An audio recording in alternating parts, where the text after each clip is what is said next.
This morning we are going to talk about being a missional church or answering the missional call. There are some churches that are thinking that they're missional and are really not. And I want to explain some things to you, what that looks like this morning. Because being a missional church doesn't mean you support missionaries. My blue symbol theology right over the water. Being a missional church doesn't mean you have to go and feed everybody or clothe everybody. Being a missional church doesn't mean that you have to go to the prison or to the jails. Being a missional church entails all of that and more. Those are just certain pieces.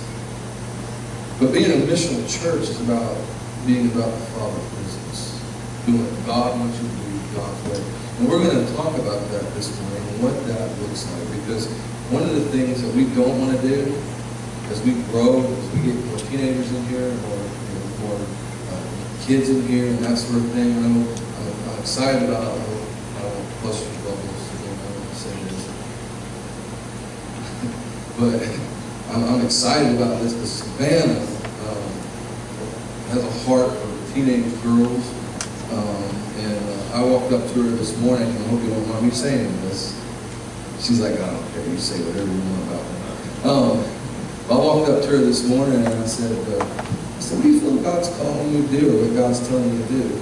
And, you guys know her for a little while. She's not being someone that just take the ring or run with it or anything, but you about ready to be raised up as a leader, girl. And she's got a heart for kids and teenagers. And so it's kind of cool. I was going to tell you, last night, Raven and I watched her prayer like 2 or 3 times. Is that the one?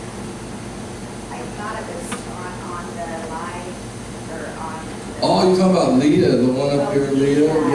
Yeah. I thought that was Savannah. That was so amazing, and we were so proud of her for that. Oh, yeah. It was adorable. Yeah, that was. See, people are watching you. No, so this is Savannah right here. Okay, gotcha. Now that everybody's looking at him.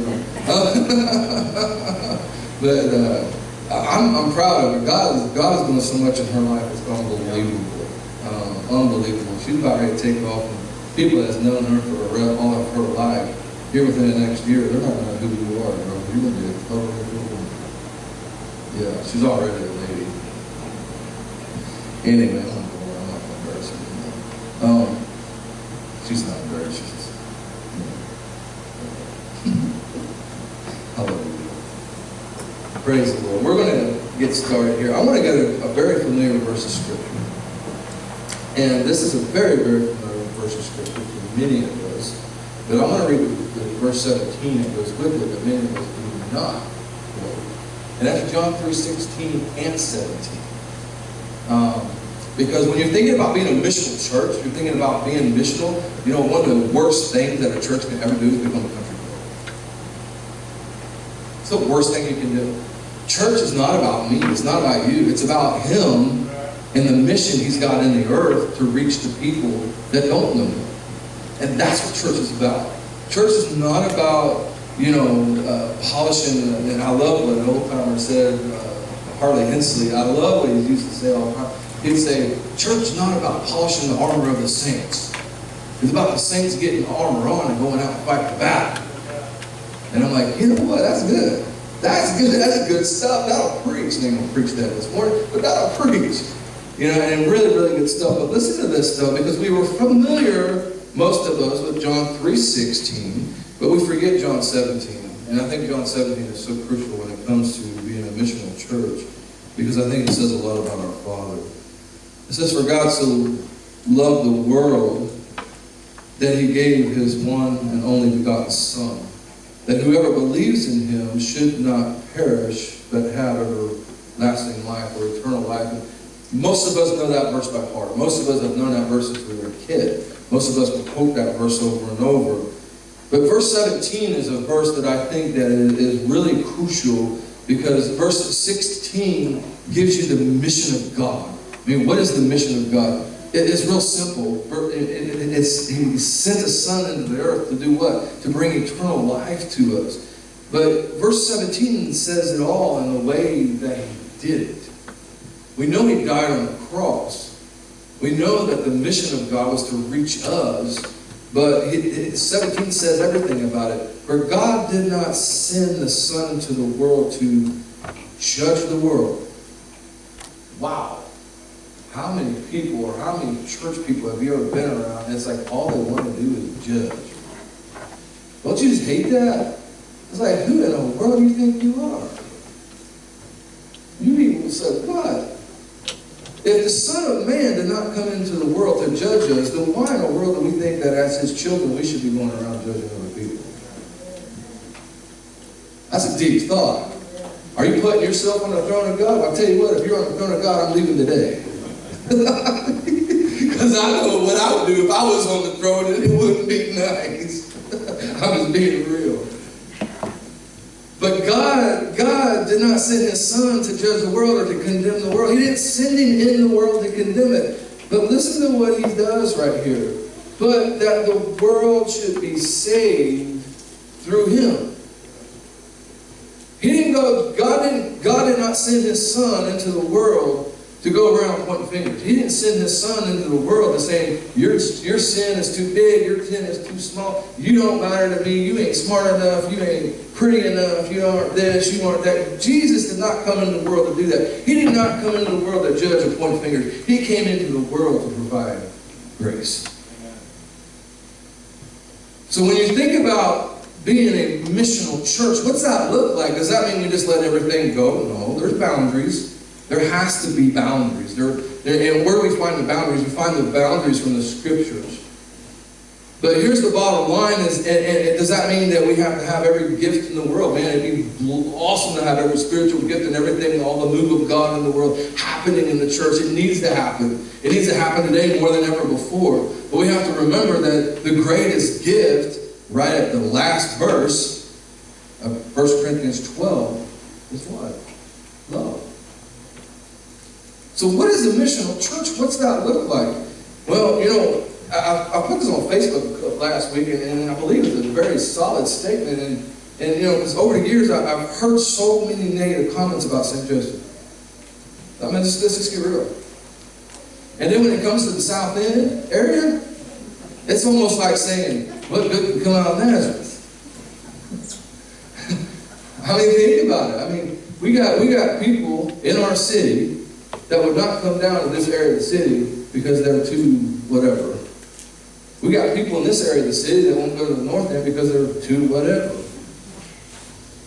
A city divided against itself will do what? It'll fall, it'll crumble, it won't function, it won't go anywhere, it won't do nothing. And so there's this division, or whatever you want to call it, inside of St. Joe in many ways. But we also know that there is a generation that's rising up and saying there's enough of that. There's another group of people that's rising up and saying, I might be from this area of town. This is where my heart and where my people are. But you know what? I'm about the city. I'm about seeing my city succeed. I'm about seeing the things in my city be accomplished. I'm about seeing the economy in my city be boosted. I'm about seeing the crime in my city coming down. I'm about my city. Because I'm not proud about North End or Midtown or South End. I'm proud of my city. And there's a generation that's rising up that has that in their heart. And you know, some of the things that I've heard over the years, yeah, I mean, it's true. I mean, crime, you know, up and down, I mean, different things that go on, meth, different things that go on here in our city. But there's also something true that I also find over and over and over again, is there's also a group of people in our city that have a deep, genuine hunger and thirst for freedom and truth. And that's legit and it's true.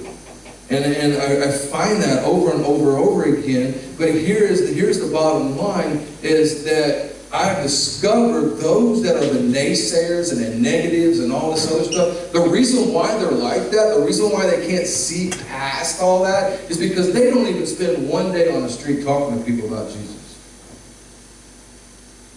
That's the bottom line. Because I can guarantee this, when you go out and you talk to people on the street about Jesus, you will find There are people in our city, a great number of people in our city, that want to know the Lord. And they're just waiting for someone to explain it. They're just waiting for someone to not be religious, but be like Christ and say, I didn't come to condemn you. I didn't come to judge you. I didn't come to push you down, but I've come to love on your neck and say, you can make it. Yes, I want to offer grace to you. I'm going to embrace you because I know that God loved me enough to be able to love you. Our city needs people like that. We got enough country clubs. We got enough judge houses, I guess you'd call it, where you come in and you feel like you ain't wearing the right thing, you ain't smelling the right way, you ain't looking the right way. It's like, get out of my face. I have no time for that. I don't have time for that. There's too much about the kingdom that needs to be done. There's too much about the Father's business that needs to be done.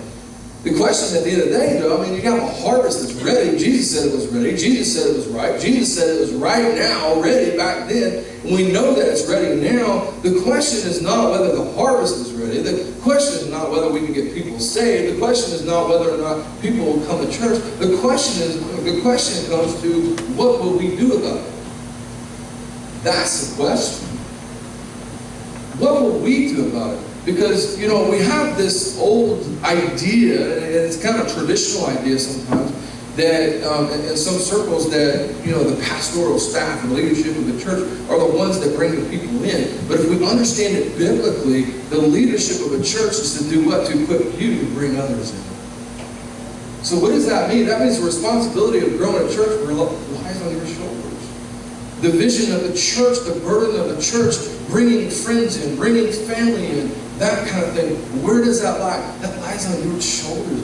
What's that mean? That means you are the ones that bring them in. You are the ones that are equipped to call them in. You are the ones to pick up the phone. You are the ones to write the letters. You are the ones to knock on the door. You are the ones that make the biggest difference.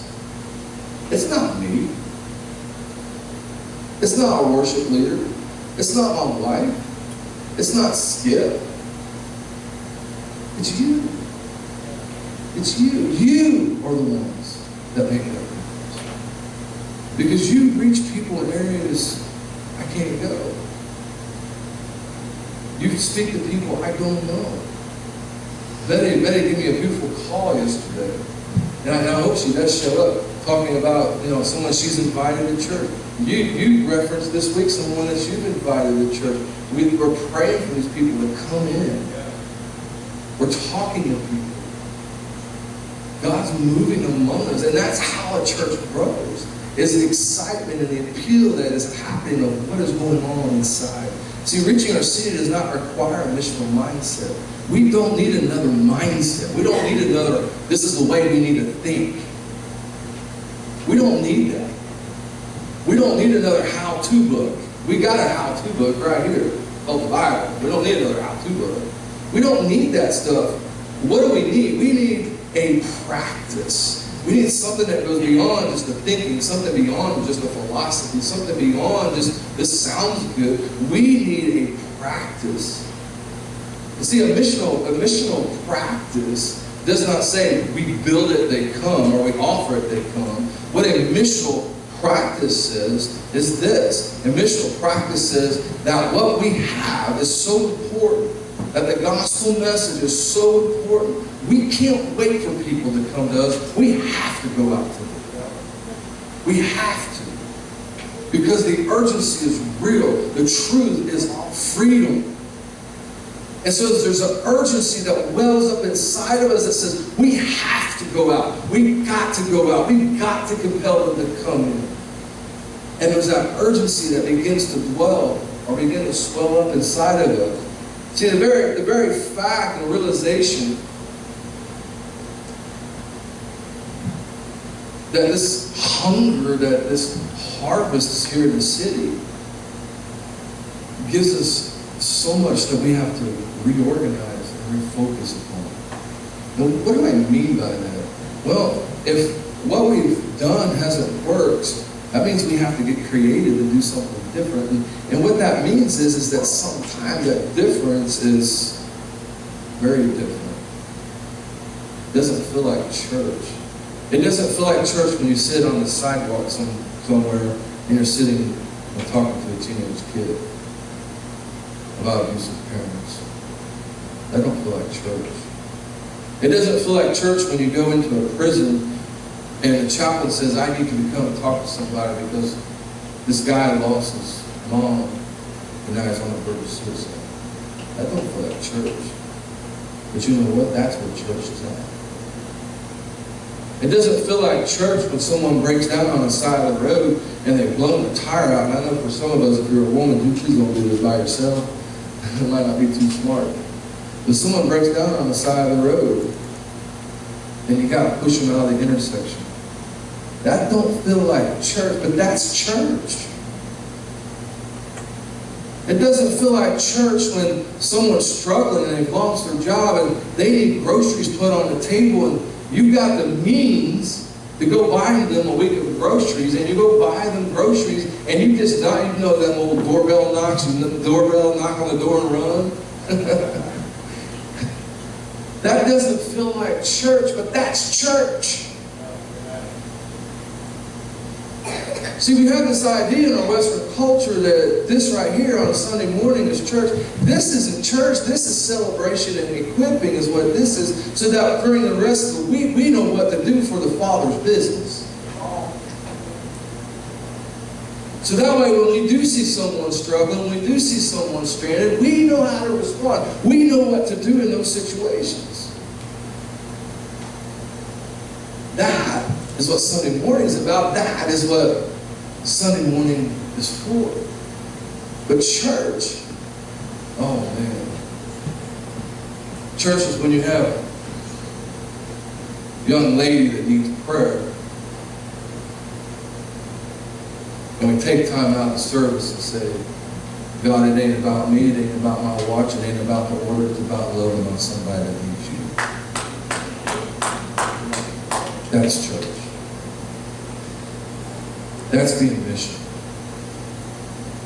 It's about going out and I had this experience about a year ago and this kind of really woke me up and Skip was there during part of this. Well, actually, you're the one that actually been the guy of the Lord. We were going out on the streets and we walked up to this crowd of young men and the guy was about 23 years old, never heard the gospel message before. Never, right here in St. Joseph, never heard the gospel message before. And we ended up winning to the Lord and praying, and he ended up accepting Jesus, and that's amazing. But when that happened, it gave me the realization that here in our city, we have young men and young women that don't know Jesus. They've never even heard of John 3:16 and 17. They've not even heard the love of God. They've never even heard that there's grace, that there's a freedom from judgment and condemnation. See, we assume these things because we see a church on every corner that everybody knows. Well, just because there's a paint store on every corner doesn't mean I know what a painting is. Doesn't mean I know what a paintbrush is. Don't mean I know what a stain is. It doesn't mean anything. All it means is I'm passing a paint store. We got people passing churches every day, but they don't know the messages on the inside. And so what is that telling us? That's telling us that we live in a city where only 10 to 15% of our population of 78,000 even go to church. That we've got a lot of lost people to reach.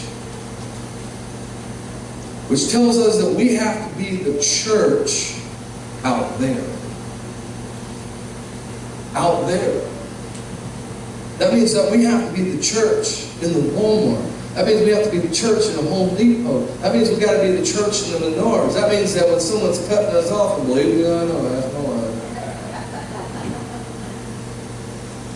We still got to be Jesus-like. That's church. Why? Because we've talked about this for the last 2 weeks. Who's the temple of the Holy Spirit? Where does the temple reside? In you. You are the temple of God. What does that mean? That means every little step that you take, you are cleaning God's ground.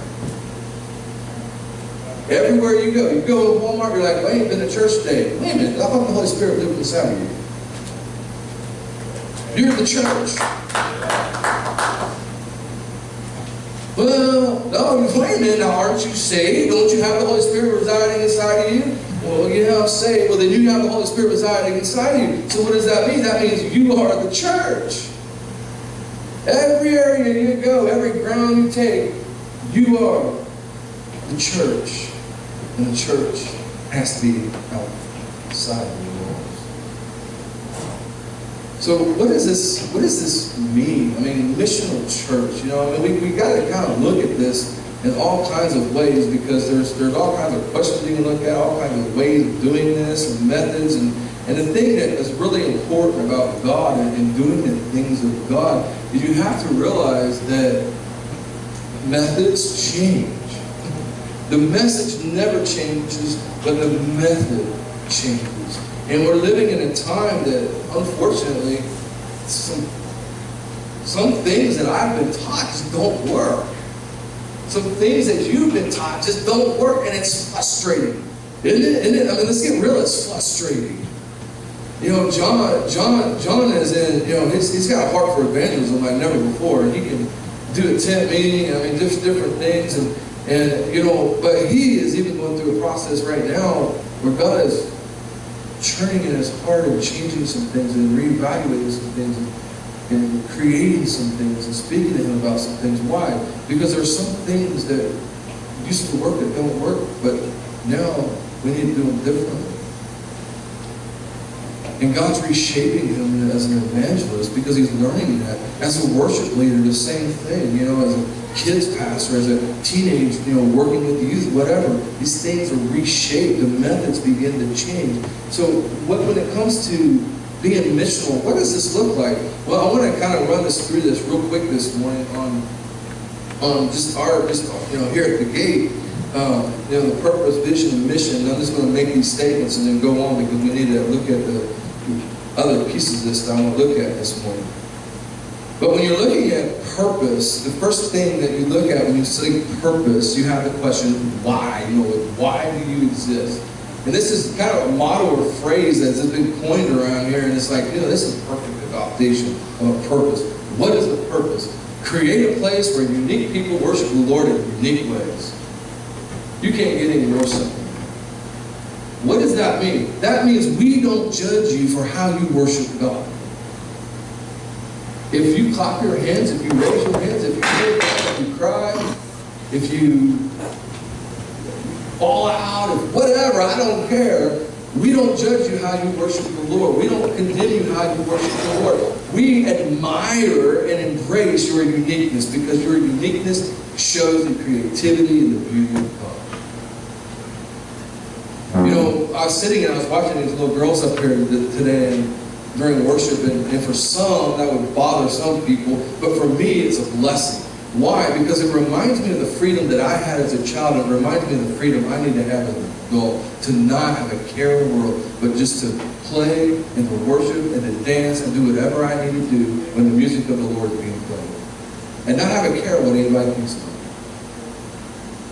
me. Man, if us adults got like that, wow. It would be amazing. It would be awesome. It would be amazing. It'd be absolutely amazing. So, you know, a unique place, you know. So what vision, what does a vision mean? What does that look like? What does that mean? Well, the word vision actually answers the question, what? You have why, now the what? What? Every generation transformed and then equipped to reach their neighbors in the world with the gospel of Jesus Christ. Pretty simple, right? So you create a unique place where people can worship the Lord in unique ways and love God. But then you do it so that you can equip every generation for transformation to reach their neighbors in the world. But here's the mission. And this is the most important piece that is so crucial. The mission. Empower growth. Empower growth. How? Well, by protecting the message of the gospel of Jesus Christ, for one. I mean, how many circles have we been in? People are compromising the Word of God. It's like, what in the world did you just say? What? We can't compromise the word. We protect the message of the gospel of Jesus Christ. We protect a distinct missional focus. What does that mean? That means that we are so focused outwardly on reaching the lost that we get lost in helping others that we even forget about ourselves. That doesn't mean that we neglect ourselves. That doesn't mean that we don't do things that we need to do inwardly to grow and to mature and to do the things that we need to do to help us. But what that means is that we're so lost in helping others and so focused on reaching the lost, so focused on doing God's business that we somehow or another just get lost about ourselves. Almost to a point where we really don't care about ourselves anymore. It doesn't mean we're irresponsible. It doesn't mean that, if I have $100 in my pocket and I need $90 to go pay my electric bill, then I give all $100 away. No, maybe you can only give 10 because you still need to be responsible to pay your electric bill. But what does it mean? It means that it left you with zero. You're thinking of someone else beside yourself. You're sacrificing. So you're thinking outside that box with missional focus, personal safety, protecting each other's dignity and that kind of thing, and unique personal journeys as we offer grace and create opportunities of transformation as we build lives for the kingdom of God. Pretty simple, pretty straightforward. So, when you're thinking about us, this is us in the nutshell. This is kind of, the nuts and bolts in a sense. So, what does that look like, Bill? Like, what is God's mission? And this is what we're going to talk about right here. Kind of the meat of the message this morning is, what is God's mission? What is that? Is it reaching the lost? Is it equipping the saints? What is God's mission? Is God's mission going and making sure that everybody in Washington knows Jesus before hell, comes and destroys everybody for all the junk that's going on? But what is it? What's God's mission? Does the mission mean that we have to go show up in certain places unsafe? What is God's mission? What does this look like? Well, God's mission births us into salvation. Think about that. John 3:16 and 17. God's on a mission. Who's He on a mission? Who's He after? He's after you. So what does God's mission do? God's mission birthed you into salvation. The mission of His Son was to die for your sins. For what reason? So that you can have salvation through His Son, so that you can go to heaven. So what was God's mission? God's mission was birthed into you at the moment of salvation. But here's the thing. As we get saved and we sit on our proverbial behinds instead of doing what God's mission is after we get saved. See, God begins to pursue us. He begins to love on us and do the things that He does, and we forget that God's mission births us into salvation, but salvation births us into the purpose of God's mission. So what does that mean? That means this, is that at the moment of salvation, God has given you purpose, He's given you vision, He's given you dreams. He has called you to do something and to inflict pain on hell. He's not called you to sit back. He's not called you to just do nothing. He's called you to a mission. Some today would use the word assignment.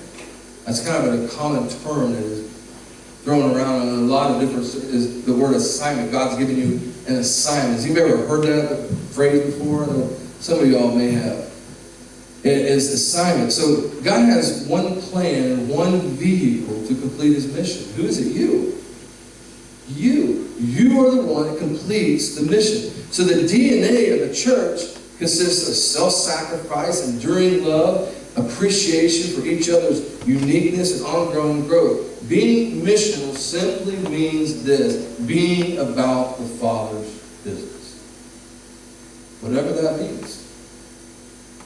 Being about the Father's business. The sad part is many times we know we're the temple of the Holy Spirit. We know we have gifts, but we never activate them. We never walk out and use them.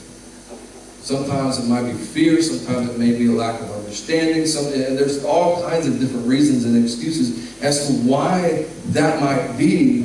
But the bottom line is God's promise, the baptism of the Holy Spirit, for what purpose? For the empowerment to go out and do. And when we can go out and do in that power, what does he do? Well, part of the baptism of the Holy Spirit is to break that intimidation, to break that fear. For what purpose? So that we can boldly step out and do what he's called us to do. Because every single time that you see someone baptized in the Holy Spirit in the book of Acts, every single time, the Bible says they spoke the word of God with boldness. That's beautiful. That's beautiful. Because we need some bold people that will not sit back. There was a young man one time went to this philosopher, and he goes to this philosopher and he's like, I want to understand how you got this great wisdom and understanding. I want to tap into that knowledge you have. How did you get there? How did you understand that? How can you do this? Now, I need to understand how you got to the level that you're at. The philosopher said, I'll tell you what, tomorrow, won't you meet me down by the lake? And so they go down by the lake, and he's thinking, this young man, he's not thinking anything twice about it. So he goes down to the lake, and as he's down at the lake, the philosopher looks at him and says, okay, now I want you to understand we're at the lake, so we're planning on getting wet. He's like, okay, that's fine. I brought my swimming trunks just in case. It's no big deal. So they get in the water, and they go a little ankle deep. They get a little further, and they're up to waist deep. The next thing you know, they're up to the shoulders. Next thing you know, the philosopher abruptly just grabs this young man and starts dunking him and holding him under the water. Just, hold him under the water. He's coming up, he's trying to catch his breath and everything else. He's trying to catch his breath, and he's, about faint and everything else. And finally, the one last time, the philosopher puts him under, and puts him a little longer this time than he did last time. And then, the young man's thinking he's going to die, And so he comes up, and the young man looks at him, what are you trying to do? Kill me? Come on, what are you trying to do to me? All I did was come down here and ask you for information about how can I gain the wisdom you got? How can I gain the understanding you got? And the philosopher looked at him and said, you know how desperate you were for your last breath? When you get that desperate for wisdom and understanding, you get it. When we get that desperate for the things of God, when we get that desperate for being missional, when we get that desperate for winning the lost, God will move. The question is not whether the harvest is ready. The question is not whether people want to come to Jesus. The question is not whether God has a plan. He does. The question is how desperate are we to get involved in the Father's business and say, it's not about me anymore. It's about Him and about doing what He wants me to do. Whether it's showing up, like I said, at Walmart or Starbucks or somewhere else and speaking a word into someone's life or trying to encourage somebody. What is the mission that God's called you to? How desperate are you for that? How desperate are you to be part of God's plan for your life? You say, well, I don't preach. You might not preach, but I guarantee you probably hug your neck. Well, I'm not much of a hugger. You might not be much of a hugger, but I tell you what, we got some administrative stuff we can get done around here. Well, I'm not much of an administrative, no, but I tell you what, the kids sure love you. Yeah, I can't do that kid thing. No, the youth love you. I don't know about that youth thing. I don't know. You get to thinking, there's a lot of stuff to be done for His kingdom. The question is, how are you going to be part of that?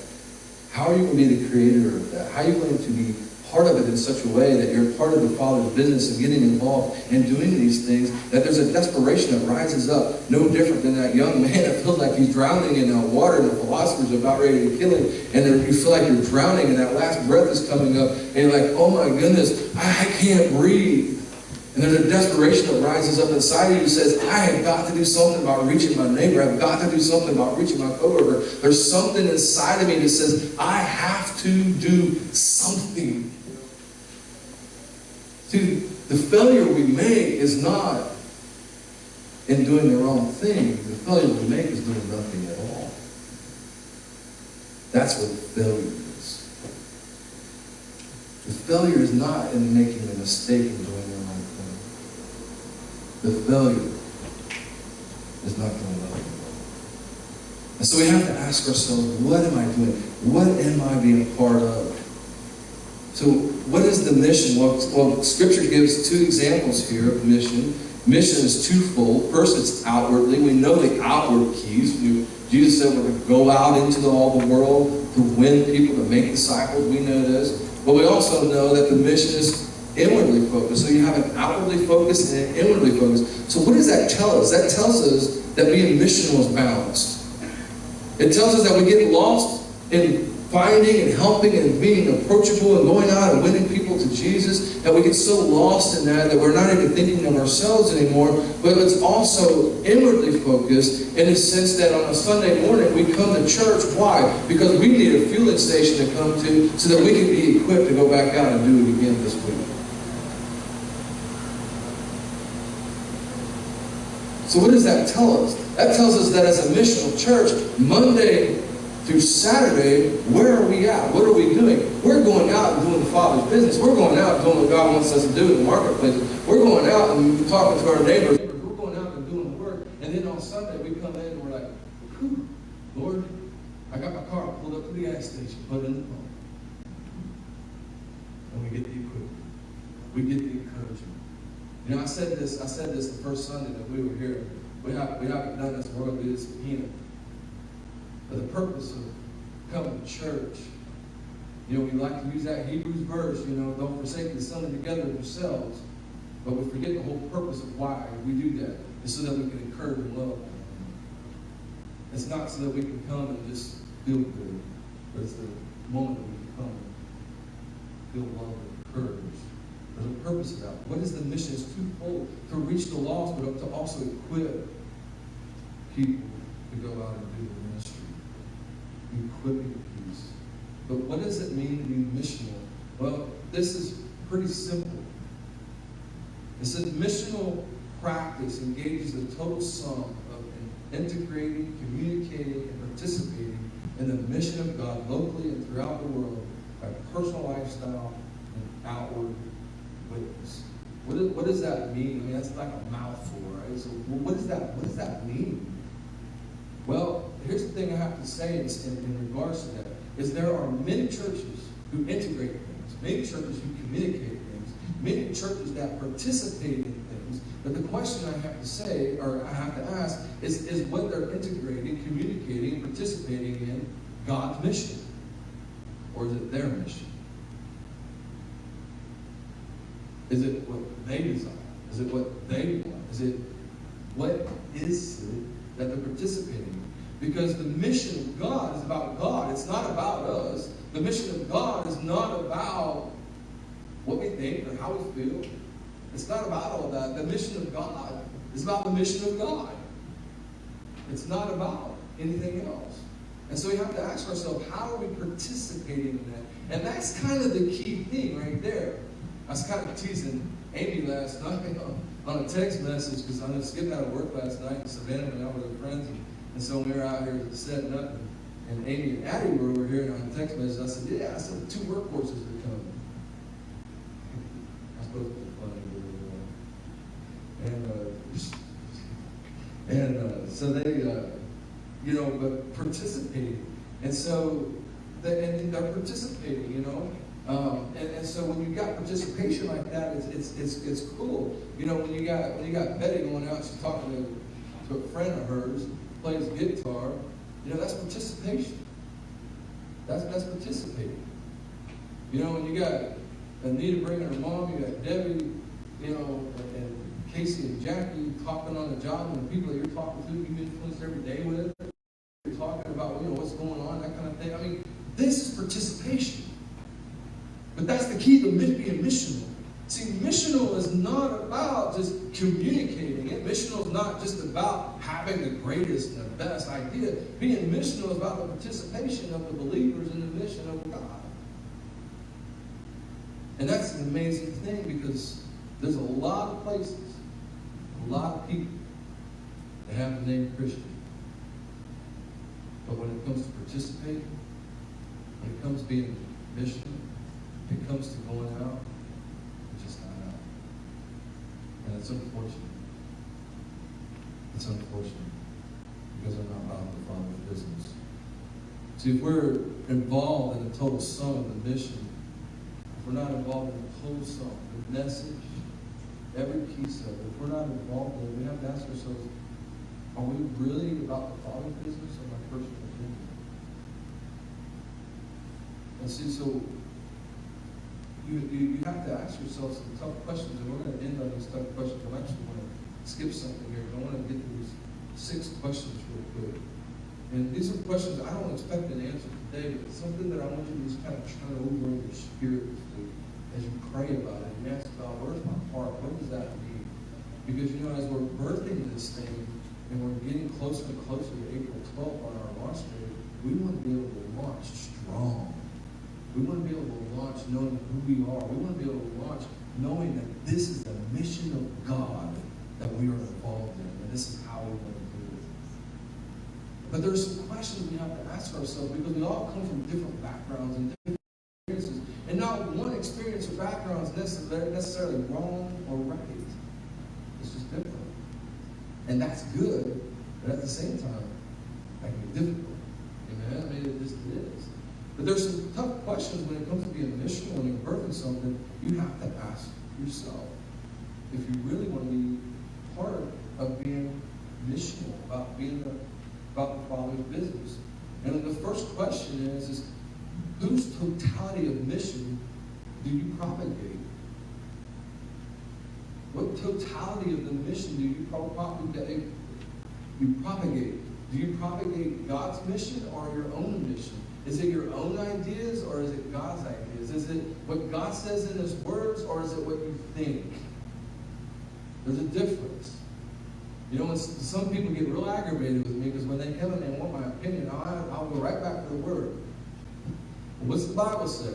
Well, yeah, but I'm like, I don't care what. What's the Bible say? Because that's the answer. You know, believe me, I'm all about the prophetic. I'm all about the exhortation. I'm all about, you know, listening to the Spirit and listening to the Holy Spirit and listening to the things of God. But you know, there's the bottom line. God will never, ever, ever contradict His Word. No matter what you hear, no matter what you experience, He will not contradict His Word, ever. Never. So what does that mean? That means that when I'm listening to God, when I'm listening to the Holy Spirit, He's speaking to me, or I'm experiencing a vision or a dream or something like that, I should be able to confirm what I'm experiencing and sensing and hearing through the Word of God. Does that mean that I'm going to be able to go in and actually necessarily see that story? Maybe not. But the principles of Scripture should be able to be applied to them. So when it comes to propagating the message, are we propagating the message of totality of what all God says right here in His Word, from cover to cover, from verse to verse?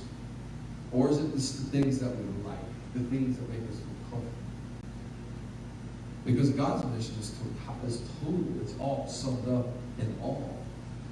And we have to ask ourselves, whose mission are we propagating? Whose agenda are we propagating? Ours or God's?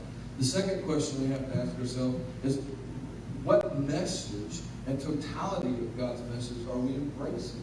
Going back to what I just said, are we embracing everything that's in the Scriptures, everything God's Word says, or just the pieces that make us feel comfortable? Because I'm telling you right now, there's things in God's Word that does not make me feel comfortable. They can flat out make me mad. It's real, right? Things that we may not necessarily like because they make us uncomfortable. So whose totality of mission do we propagate? Ours or God's? What message and totality of God's mission are we embracing? The second question. Third question, when do we embrace the totality of God's message? What do I mean by that? Well, if we know that we want to propagate God's message, His mission, and we want to embrace the totality of all of God says in His Word, when do we do that? We do that right now. We do that right now. There's no starting point. There's no ending point. It is, I am saved, and because I'm saved, this is what I do. I do that right here, right now. And I keep moving forward with it. Number 4, why must we be outwardly focused and inwardly prepared? Notice, it does not say how or why must I be outwardly focused and inwardly focused. It says inwardly prepared. What does that mean? That means that I'm outwardly focused and I'm constantly equipping and growing in the church, in the body, as a believer. Why? Because I'm preparing myself for rain. What do you mean by that? I'm preparing myself for the lost to come in, and when they come in, I want to know how to pray for that person. I want to know how to go up and lay hands on somebody when they're not feeling good and trust God, that God will heal them. I want to be able to go up to somebody when they're needing encouragement and be able to encourage them and not feeling too intimidated to speak into their life. I want to be prepared for what's coming. So I'm focused outwardly on the lost. I'm focused outwardly on bringing people in. But I'm preparing myself every day as I come to church on Sunday, Monday through Saturday, the rest of the week. I'm preparing myself every day. So that way, why? So when the rain happens, when the harvest comes in, the soil is ready and we're ripe and we're ready to go. So we're not inwardly focused. We're inwardly prepared. That's a whole different focus. Because God never says to be inwardly focused anywhere. Ever. But He does tell us to be prepared. So we have to be inwardly prepared. Where is the current movement of God, and how do we flow with that? How do we grab a hold of that? What is God doing right now? What is God doing? What circles is He doing? What is He doing right now? Did you know, and some of you, a few of you know this, did you know there's a group called Sin? And we're actually in October going to go out to it. It's supposed to be in the Arrowhead. And what it is Cameron, have you heard of Sin? No? Have you seen that? You have? And what this is that the first one happened in Florida last year, and over 65,000 young people went to be sent out to reach their cities for Jesus. 65,000. Well, the second one that they're doing is going to be in KC this year. Second one they've ever done. They're expecting over 70,000 people to show up. And it's not a concert, yeah, there's singing and stuff, and worship that goes on. But what the whole purpose of this is to send people out into the communities to do what? To reach their world for Jesus Christ. And when you go to one of these, who shows up? 90% of the people that show up are 30 and younger. Think of that. Because we have this idea sometimes in our head, God, where's our young people? What has happened to our young people? God is moving in our young people, but are we moving with what God is moving to reach the young people? That's the question we have to ask ourselves, because we have to ask that fifth question, because it's a hard question. Because this is the question that kind of gets us out of that proverbial box and into a place that really makes us uncomfortable sometimes, because it's fresh and it's new and it requires a different type of focus, different thinking, things maybe whatever and this and that, and so we have to push ourselves and have to push that envelope a little bit in a sense and say, okay, if that is what God is doing, I don't really like it, but I'm going to be part of it because I want to be part of what God's doing. And when you have a true heart and a desperation, that is like that young man and that philosopher that's crying for that last breath of air, you're going to say, I'm going to do whatever I have to do to be part of what God is doing, no matter what it looks like, feels like, tastes like, or anything else, because I want to be effective in my community. I want to be effective on my job. I want to be effective in my home. So the question I have, and I want to challenge you on this, go Google stuff. Go home and read stuff. I encourage you to do this. Go and do some research. What is God doing now? What's He doing right now? What is He doing in St. Joseph that we can be part of and grow with the thing of God? What is God wanting to do in St. Joseph that's not being done? There's a lot of different questions there that needs to be done. I'm praying constantly. God, show me the one key to unlock the hearts of the people here in St. Joseph that is yet to be picked up. I don't care what the key looks like. I don't care how rusty the key looks like. I don't care if it doesn't even look like a key. Maybe it looks like a nail. I don't know. But I want it. Why? Because I want to see people saved.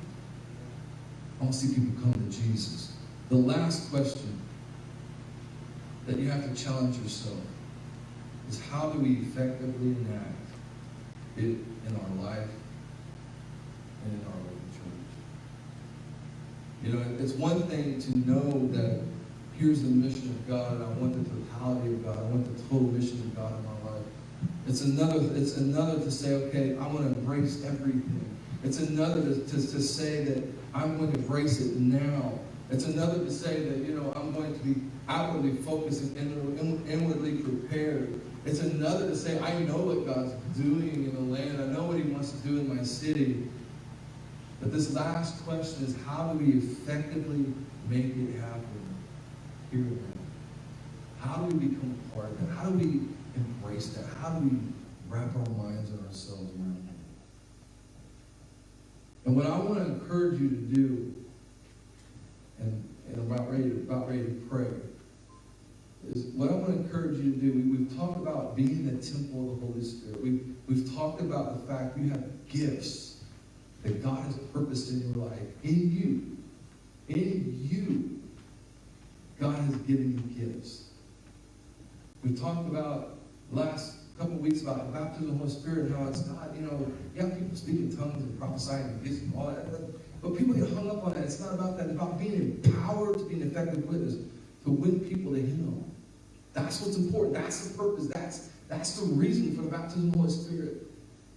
So that it can unlock all those gifts and all those things. And we gave a wonderful testimony of Savannah a couple of weeks ago, right after she gets baptized in the Holy Spirit. She ends up having a word for somebody that's spot on. And you know, we've talked about these things. Now the question this morning is this: how do we become missional? How do we become unique? How do we stand out? That when people hear the word gate, they don't think of a normal church. They don't think of a normal people. They don't think of anything normal. How do we do that? How do we get in with the heart of God that says, God, I'm willing to step out and be so desperate like that young man being halfway drowned by a philosopher. That says, I'm willing to step out and grab a hold of what you're doing. How do we do that? You know, this morning, each of you have a unique call in your life, every one of you. How are you being effective? How are you going out? Some of you this morning, you're called into ministry. Some of you all called into ministry this morning and don't even know it yet. And that's what's kind of neat about it, because, you know, when you begin to move into things of God, sometimes God begins to show you things about people, and you're like, oh, God, I want to tell them. Like, no, you ain't telling them nothing yet.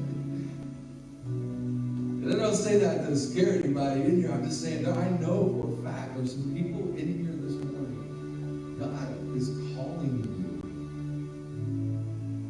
He's calling you to a whole different level in your life. He's calling you to a whole different level of thinking. He's calling you. And what is so unique about this is that He's calling you out in such a way that what would typically feel so uncomfortable to you, and yeah, it does feel a little uncomfortable to you still, but it feels so right.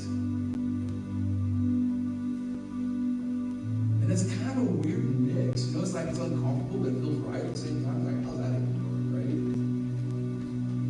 And it's like, but you know you're at the right place. You know you're doing the right thing. You know you're but you're waiting for that next move. You're waiting for that next. What is it, God, that you called me to? God, what is it you want me to step out into? God, what is it that you're directing me to? God, what is it that I need to be part of so that I can inflict trouble on the devil and effect the city around me, the people around me? Lord, there's people that you're going to reach, brother, that I'm not going to reach, but you can.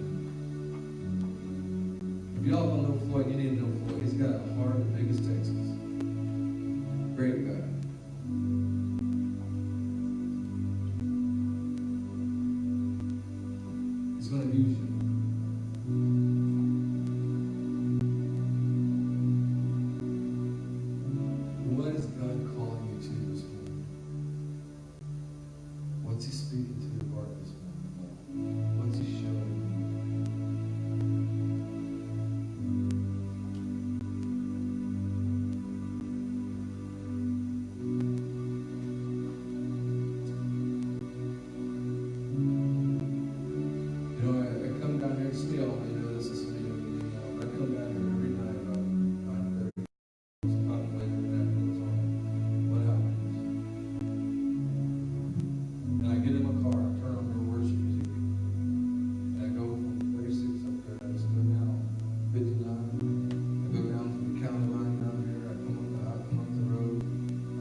that's just the area that I drive.